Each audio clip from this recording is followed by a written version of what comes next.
Welcome to episode 40. Hey, this is John Lee Dumas of EO Fire, and you're listening to Who Did That Voice, where we take an in-depth look at voiceovers. It's a new year, and if you're like me, you were already thinking about warmer weather and taking that getaway to that tropical or exotic destination. Maybe you plan to travel to Walt Disney World or Universal Studios. No matter what kind of trip you plan, 3D Travel Company is the company for you. Just visit 3dtravelcompany.com and let them know that Trenton sent you from Who Did That Voice. Or you can book on www.whodidthatvoice.co and click the Book Now button. For a limited time, Who Did That Voice listeners can receive a Disney gift card for qualifying Disney and Universal trips booked and traveled by the end of 2017. Book today and travel away.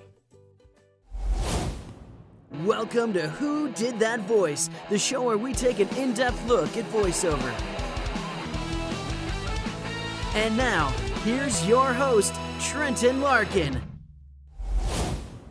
Hey everyone, and welcome back to the show. Today's special guest hails all the way from New York City over at News Channel 6, and she is their top reporter, none other than April O'Neil. This is April O'Neil reporting from on board McDonald Crump's yacht.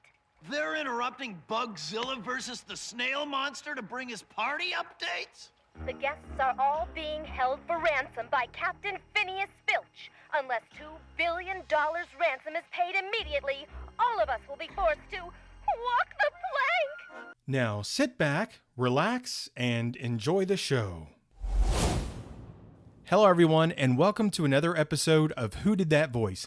Today on the show we have Renae Jacobs joining us. Renae, thank you so much for coming on the show today. Absolutely, I'm really excited.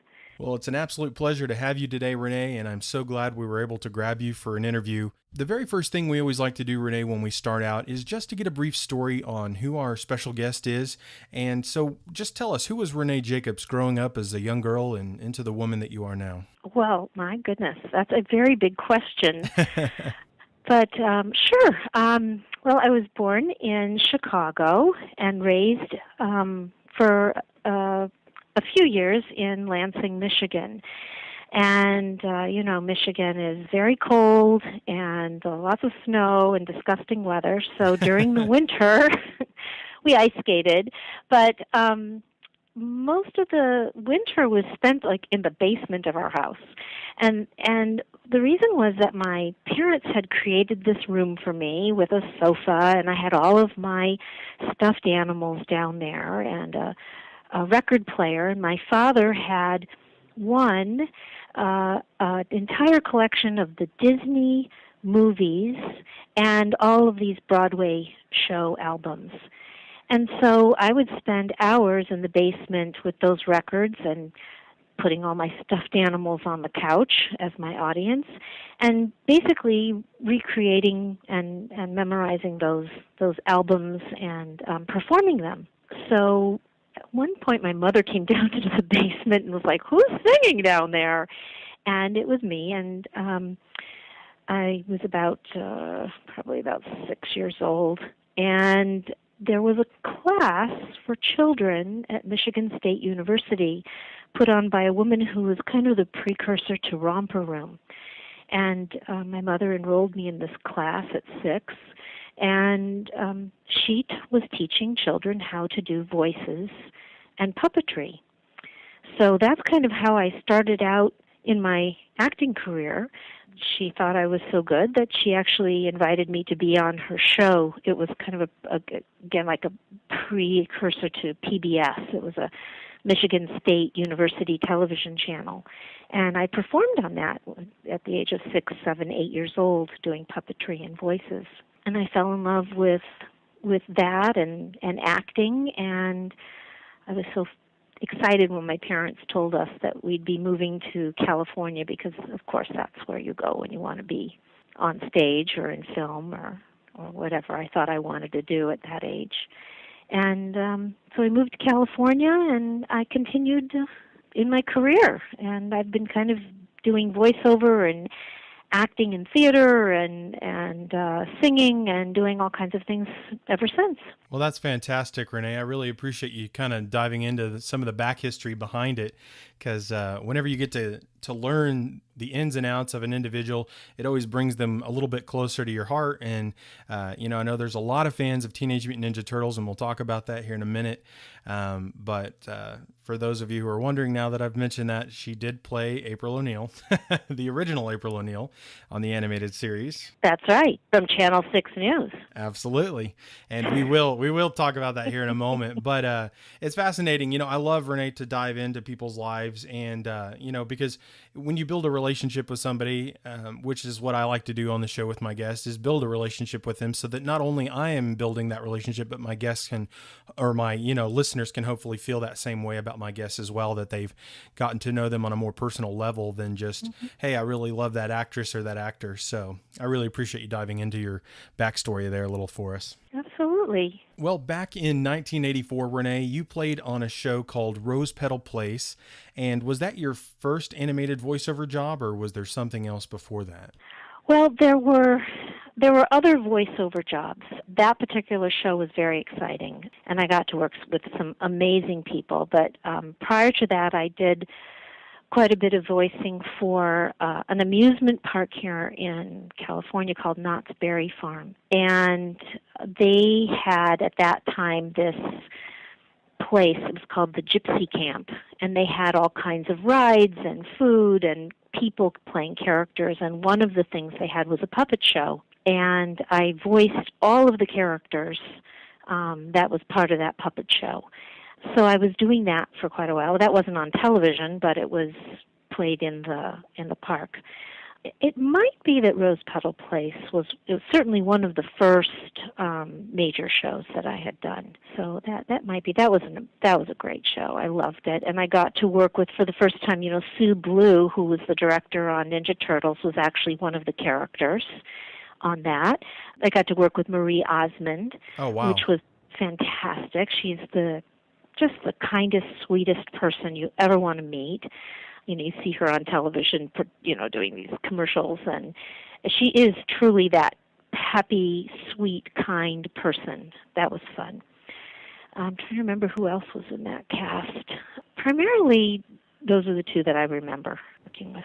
Okay. Well, with Rose-Petal Place, can you tell us a little bit about the show, kind of a little background? And I know the characters you played on the show were, I believe, Orchid and Lily Fair. Is that correct? That's correct. Okay. And just tell us a little about your characters and what was Rose-Petal Place all about? What was that show? Oh, well, Rose-Petal Place was created by a brilliant producer and writer, David Kirshner, who went on to create An American Tale, and then is now infamously known as the creator of Chucky, which I worked on later as the voice of baby. There's a Bride of Chucky, and then there's a baby born, and I did the voice of the baby. Wow. in that movie. That's wild. Yeah, and also he did Page Master and so many other. Page Master and An American Tale. That's like me too. An American Tale was a pinnacle movie in my life growing up. That and Land Before Time. So. Oh, I'm so glad to hear that. I'm so glad. I played minor roles in Page Master and a number of other productions that David produced, and all of them were amazing. And getting back to Rose-Petal Place, that was David's first major animation show. It was with Hallmark, doing the production of it, and it was beautifully animated, and the sessions were really lovely. We all sat kind of old radio style, and it was a lot of fun. There were 2 specials, I believe. So they didn't go on to become animated series, but there were 2 seasons of specials that went on with that. For the Rose-Petal Place? Yes. Yeah, and a lot of the older shows, they didn't really have the structure like you're saying now, kind of where it was season 1, season 2. They kind of sometimes just did a few episodes or a few specials, like you say, and then they kind of conglomerate them and might call them a season now. But back then, the cartoons were done a little bit differently, weren't they, as a whole? Well, they were done primarily to promote toys. Oh, okay. those toys. Yeah, so it was more of a little short to kind of draw people in to buy the toys. Right. And I believe that Hasbro was the toy creator on that. That was just prior to the huge explosion of animated series like My Little Pony and Strawberry Shortcake and the Moon Dreamers, which I was on, and a number of those shows that were created, the Glow Friends, things like that. So Rose-Petal Place was kind of like the beginning, and it didn't take off into a series. I don't think anyone ever considered it going into a series. It just hadn't quite been done yet, I think. I'm trying to remember, but I'm pretty sure that it was like one of those early ones. Yeah, it came out in 1984, which was definitely pretty much a precursor to that whole era. I mean, there were cartoons in the years before, of course, in the 60s and 70s and everything, but even back into the 50s, I want to say probably as well. But, But the 80s was kind of a new era where cartoons kind of had a new birth in essence, especially with like American Tail and everything. So yeah, I love that movie. There are no cats in America. That is a fantastic show. If you're listening to this show now and you have never heard or seen An American Tail with FIFO, you have to watch that. And FIFO Goes West, which I thought was a great sequel. But An American Tail is just an unbeatable classic animation feature film. So, but anyway, sidetrack. That's okay. And the characters that I played on Rose-Petal Place were all supportive friends of Rose-Petal, who was played by Marie Osmond. So Orchid was from the South, and she always said there's a place for everything and a thing for every place. And she liked to shop, which was totally close, near and dear to my heart. And Lily Fair was, I believe, a ballerina, and she was a little more neutral, and she didn't really have. And Orchid was the main, the character that I really identified with. She was darling. And was Orchid kind of the confidant of Rose-Petal, kind of her girlfriend like that, or was it just they all were. It was just kind of a conglomerate. Okay. All of those, yeah. And that was a show that I was more unfamiliar with, but, as far as I could tell. Well, and that's what this show is about. It's about me learning and my listeners learning. Guys, I don't know everything, believe me. There were a few male characters. There was a character called Petey Centipede. Okay. And I think he was played by Frank Welker, if I'm not mistaken. That's not a surprise. And that was unbelievable to work with him, now that I remember. Just a sweet, dear man, and so talented. There was a great character. Her name was Nestina. She was a witch, of course. She was a spider. She was a spider in the garden. And, it would have been a great series, multi-episode series. But if it had taken off, for sure. Yeah, definitely. Didn't happen. Well, it sounds very cute, and it is definitely something that I'll try to look into. But, and this show is about discovery, and I definitely learn a lot on my own show. So, but that's good. I don't want to know everything, because it's fun for me when I do these chats with, different actors, to learn new things myself and to hopefully spread the word for people to better understand who the actors are behind the voices, which is a huge part of why my show was created, and to learn about new, shows that they may have forgotten or never heard of, just based on when they were born or whatever. So exactly. Even I've forgotten some of the stuff I've done. You do the job, you go home. Oh yeah, absolutely, absolutely. And you don't necessarily see it in the context that we do either. We're seeing it in a full put together format, and you're recording line after line after line, and they're just smashing it all together, and you don't necessarily see it in the full context like we do. So I totally and absolutely understand that. Renae, thank you so much for sharing that about Rose-Petal Place. I definitely will look into it, and it sounds like a very sweet show. And it was very, very sweet. I know that they tried to revive it somewhat recently, and I think there was some issue legally with it of some kind. So hopefully someday it'll come back, as a lot of these shows are starting to come back again. Yeah. Just like Turtles. Yeah, kind of having a rebirth. Right. Well, speaking of Turtles, Renae, what actually transpired for you to become the voice of April O'Neil on the original 1987 TMNT, Teenage Mutant Ninja Turtles? Well, it's funny that you ask, and I've told this story before, but nobody knew what Teenage Mutant Ninja Turtles was. Nobody. I mean, even the guys it's kind of a guy comic book. It's not usually, you wouldn't say that the original comic books were something girls would be reading. Yeah. It's kind of dark, etc. But even the guys didn't quite know. And, okay, I have to tell you, this is before the Internet. Yeah. Okay, 100 million years ago, nobody could just look it up, Yeah. You had to be familiar with it, or it was hard to know what you were doing. Anyway, everybody in town was auditioning for this show. And, of course, just like all the other women voiceover actresses, I went in for my audition, and I gave an audition, and then I heard I got the part. But during the recording of the first 5 episodes, the director came up to me and said, I really didn't want you for this part. I played everybody's voice except yours, and the producers didn't care for anybody. And finally I said, well, I have this one last voice, but I don't really think she's right. And then they played my tape, and of course they said, that's April. So you just never know how you're going to get, how you're going to get the part. And I had no idea, what Turtles was about or what we were about to embark on when I got that call. So we did the first 5 episodes, and then, that was kind of it. And then it played. Again, this was to promote toys, absolutely. Playmates toys. And then on April 7th, 1988, and I know that date because that was the date my daughter was born, I got a call from my agent congratulating me on the birth of my first child, and that Teenage Mutant Ninja Turtles was picked up to go to series. Fantastic. A double special day. Exactly. Doubly special, yeah. That's fantastic. And guys, for those of you listening who did hear Renae say they played her tape, we are talking about a cassette tape. And if you don't know what it is, seriously, go look it up. Oh my God. Shut up. You're making me very, very, very depressed here.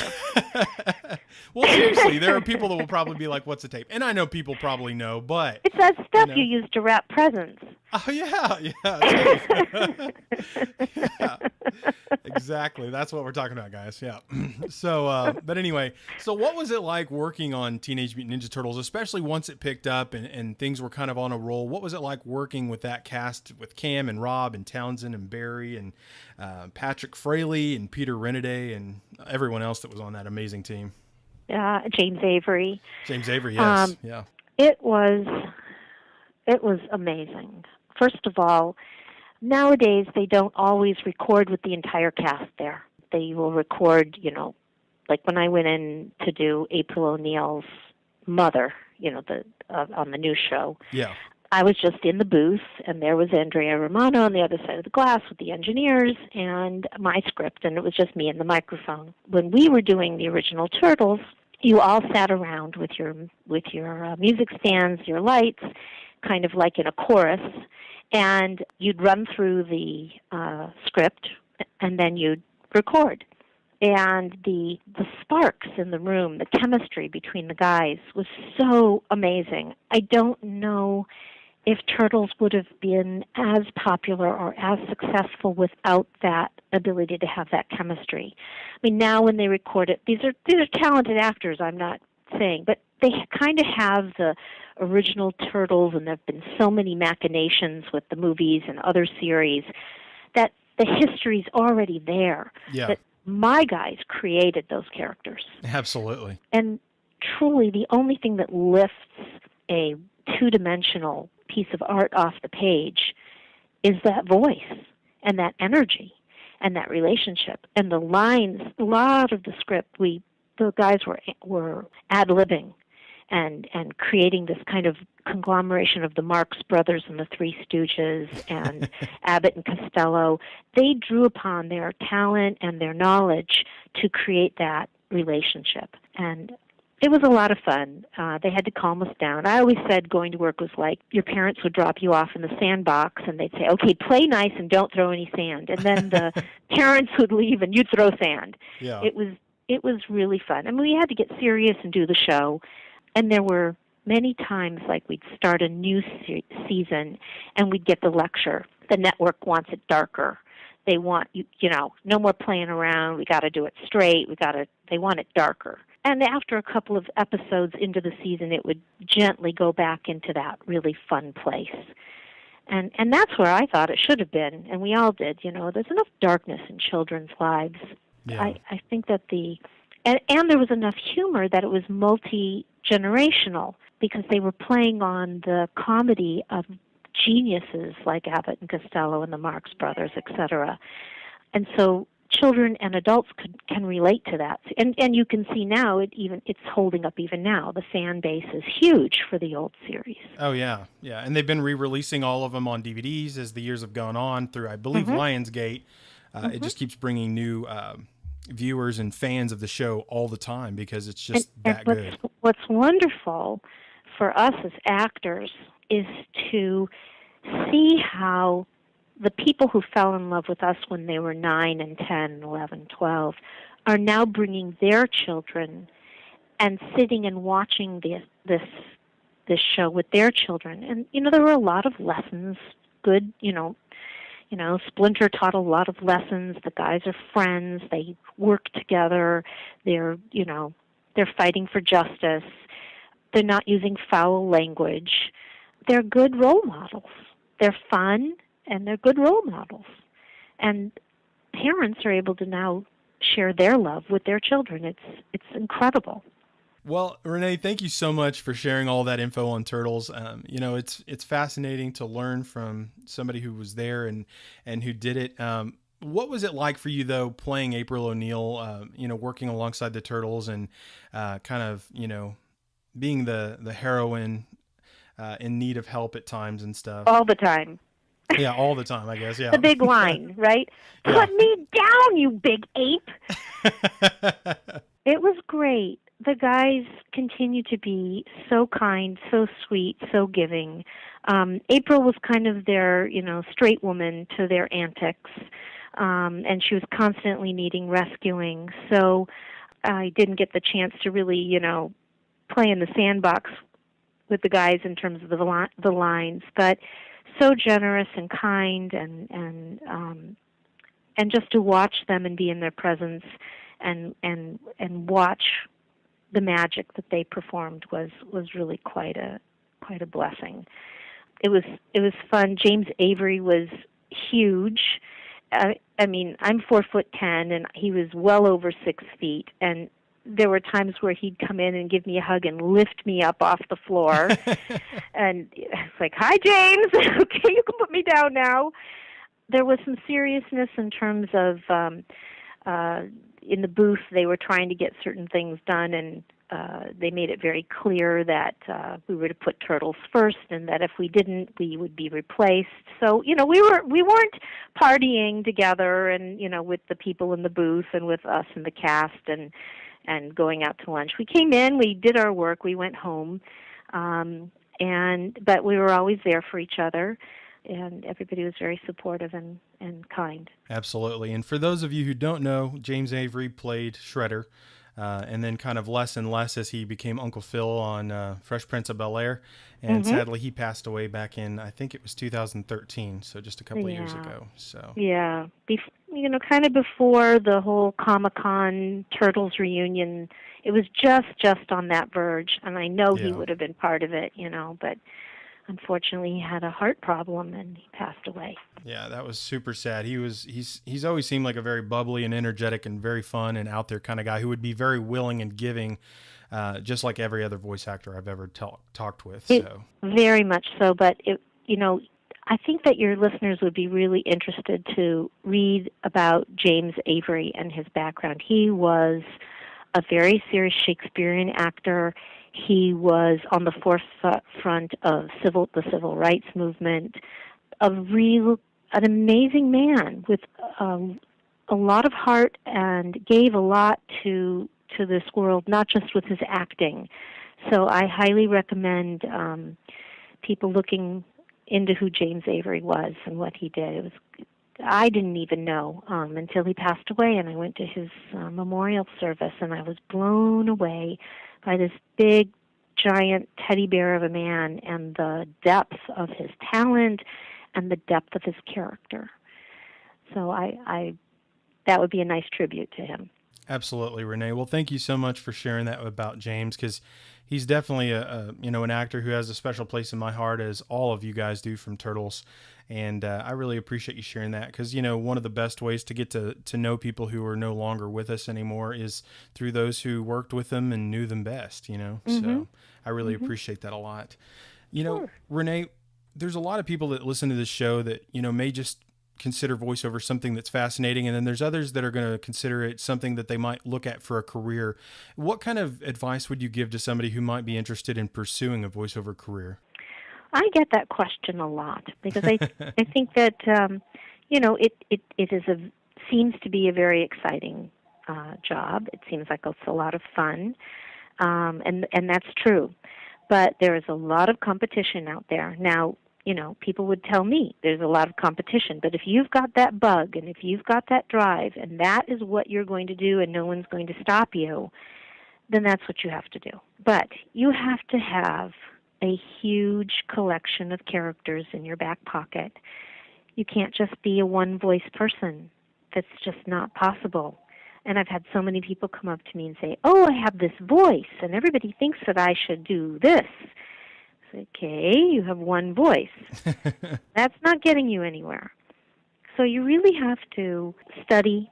You have to work with others, let them hear you, people in the business who can give you advice, and ask them honestly, do you think I have a chance or do you think I not have a chance? And then if you're getting that encouragement and somebody's taking you seriously, then define who those voices are. Come up with a name for each one of those characters. Review them, practice them, have them in on your phone, so you can. Oh yeah, I'll pull out Janet or Peter or whatever name you give these voices. But you have to have them at your fingertips, ready to go, ready to use, and you have to be able to blend them too. So you might have Susan, who's from New York, and she's 20, and you might want to blend it with Peter, who's from the South, and he's 50. And I know that sounds weird, but if you listen to any of the interviews that Pat Fraley has given, he talks about how he came up with the voice for Krang, that he took, 3 or 4 different characters that he had in his back pocket and combined them. And then he physically did things by using his hand near his throat and modulating his throat. So if it's not a fantasy. It's a very big, very difficult world out there. You're going to get no more than you're going to get yes. If you can't take rejection, do something else that you can be passionate about. But if nothing's going to stop you, then be prepared. They say that luck is preparation meeting opportunity. If you might have some luck, but if you're not ready and you don't have the tools that you need, that door's going to close. Absolutely. Well, thank you so much for sharing that with us, Renae, because sure, a lot of Turtle fans will hear this and definitely take your advice to heart. Well, Renae, do you have a website or a way in which people can contact you, or social media, or how can people reach out to you if they'd like to talk with you or ask you voiceover questions or anything like that? Oh, Facebook really is the best way to contact me. It's really easy. It's just my name, Renae, Renae Jacobs, Jacobs. And I'd be happy to friend, anyone who isn't selling something. And I'm happy to answer questions.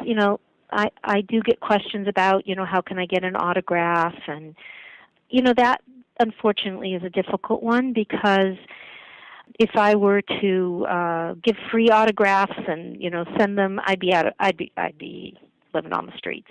I'm kidding. But I don't do that routinely. There are special cases and situations, and sometimes if someone asks and they want to send a donation to my favorite charity, then I'm happy to do that.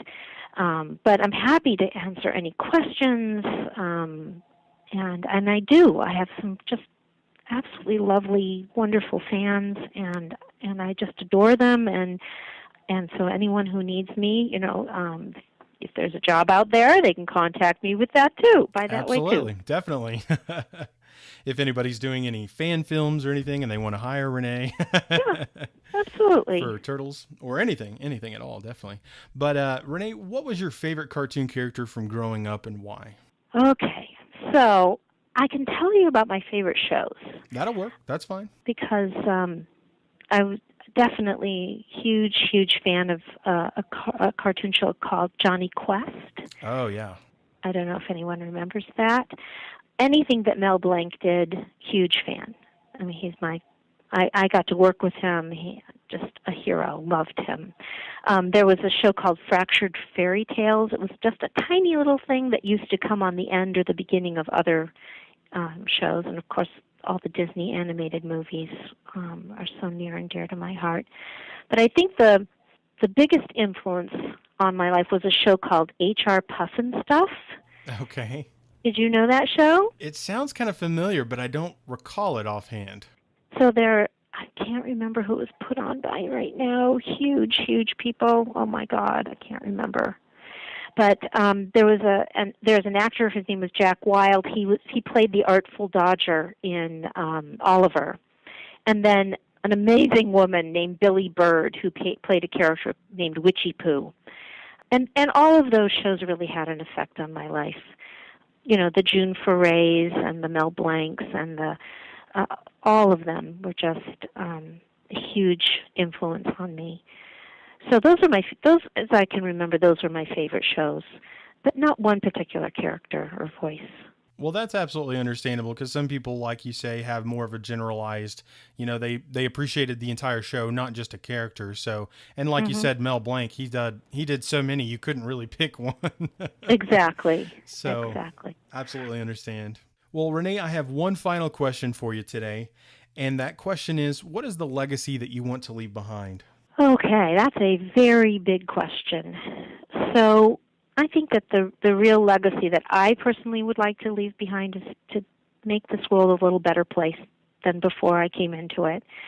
And if that's through the Ninja Turtles, I've heard from so many fans that Turtles got them through very difficult times in their lives. I don't know what was going on, with bullying or what, maybe back in the day we weren't as sensitive to people who needed a little bit more love than others. But I hear it time and time again that April O'Neil had an effect, whether it was that women could do anything and they could be anybody, that just the show got them through some tough times, that would be enough. But certainly I've done so many other things outside of voiceover, creating a mentor program that helped children and continues to this day with reading and math skills in the LA Unified School District. And I raise a lot of money for scholarships for students at the Hebrew University of Jerusalem, which is a major university in Israel. And these students are changing the world and having an effect on all of us every day. So my legacy would be that I hope I make this world a little better than for my being in it, and that I have some kind of positive effect on people. That would be my legacy. Well, Renae, one of the reasons I asked the question of, what is the legacy you want to leave behind is just because of, so many people that we've lost this year. It kind of came to mind while my show was still kind of fresh and new. I kind of started using that question with people who we've lost this year, like Janet Waldo and James Avery and Alan Young and so many others this year. And although James passed away several years ago, it just made me realize, I wanted to try to have kind of a better understanding of what people's legacy is that they wanted to leave behind, so that, it's something that people know, because I think it's important to know what people's legacy is and what their goals are in life, so. We don't have the opportunity to say what we hope our legacy will be. Yeah. If no one asks, and what I like about the question too is it also makes that person consider the here and now, and am I on the road to leaving a good legacy? Yeah. And if there's something else I want to accomplish, you need to do it now. You don't, not to wait. That's why I think the question is a great question. Well, Renae, it has been an absolute honor and pleasure having you on the show today. Would you just give us a closeout today as April O'Neil? Absolutely. This is the one and only original April O'Neil coming to you live from Who Did That Voice? Well, everyone, I hope you enjoyed today's episode with Renae Jacobs. And if you did, please stop on by my Contact Me page at www.whodidthatvoice.co and let me know what you thought of today's episode.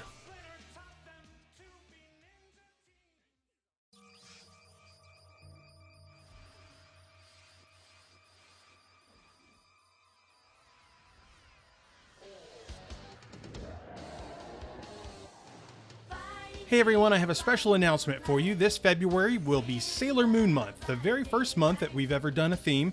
All 5 interviews over the course of the month of February will feature Sailor Moon guests from the original cast. So don't forget to tune in, let your friends know. Sailor Moon Month is this February on Who Did That Voice?